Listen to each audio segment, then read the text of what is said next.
Today I want to talk to you a little bit about fear. That's right, fear. We all have it.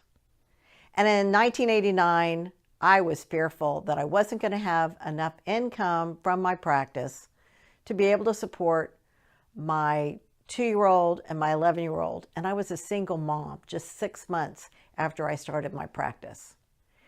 And I was so desperate.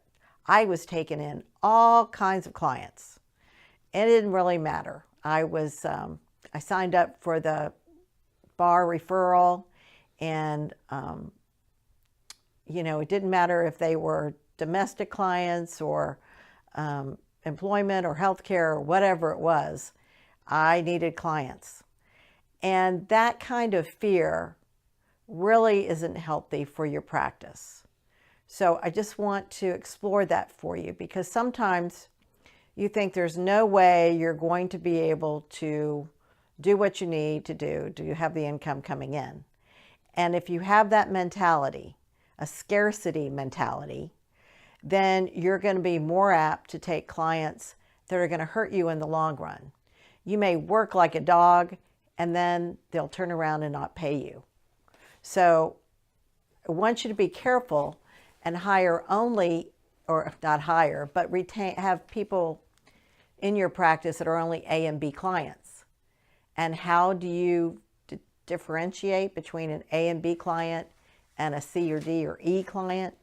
Well, those A clients, those B clients, are the ones that you really enjoy working with.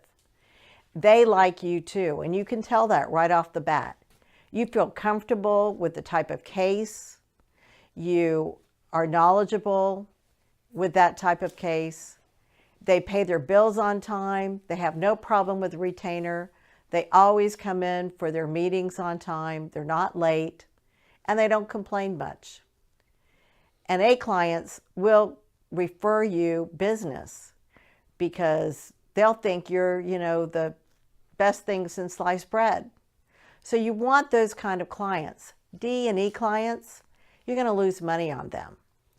They're not going to be on time. They're not going to pay their bills. They're going to expect more than you want to give. And likely they'll come back and hurt you in the end in one way or another, either financially or filing a grievance or something like that. So despite your fear that you won't have enough income, if you take those D and E clients, even those C clients, then it's likely you won't, because you'll be working hard and not being able to collect. Now, what happens if you have an A or B client and they turn into a C, D, or E client? Well, you need to have that motion to withdraw ready to file.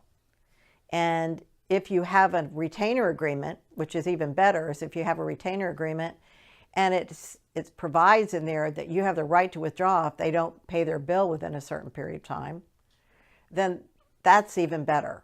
And that eliminates some of the issues that I saw as a judge in court when the client would come in with their attorney and tell the judge how awful the attorney was and how they didn't get their money and they want their money back. And you want to save yourself from that stress, that embarrassment, that headache.